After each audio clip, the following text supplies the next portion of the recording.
ভোর রাত্রে যখন সাহরি খাইতে উঠবেন, সাহরি খাওয়ার পর ফজরের আজানের আগে আপনি 10 মিনিট 5 মিনিট একটু আল্লাহর কাছে ক্যাবলামুখী হয়ে হাত তুলে রুমের লাইটটা বন্ধ করে একটু আল্লাহর সাথে কথা বলবেন। মানুষের সাথে বহুত কথা বলছেন, আল্লাহর সাথে একটু কথা বলে দেখেন। আল্লাহর সাথে কথা বলার স্বাদ আছে ভাই, অনেকে জীবনে একবারও এই স্বাদ পান নাই। একটু কথা বলে দেখেন, ভোর রাতে সাহরি খেতে উঠলে 10টা মিনিট একটু হাত তুলে কথা বলেন। কিভাবে কথা বলবেন? কথা বলবেন এইভাবে, ও আল্লাহ, কত গুনাহ আমি করেছি, কত পাপাচার আমি করেছি, মরতে আমার হবে, তোমার কাছে যাওয়া আমার লাগবে আল্লাহ।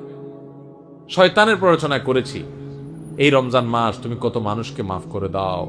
নবী করিম সাল্লাল্লাহু আলাইহি ওয়াসাল্লাম বলেছেন, ওয়ালিল্লাহি উতাকাউ মিনান নার ওয়া যালিকা ফি কুল্লি লাইলা।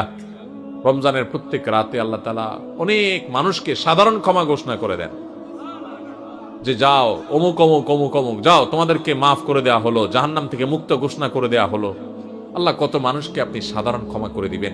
আল্লাহ আপনার সাধারণ ক্ষমা পাওয়ার জন্য কোনো যোগ্যতার দরকার হয় না, আপনি চাইলে যাকে তাকে মাফ করে দিতে পারেন।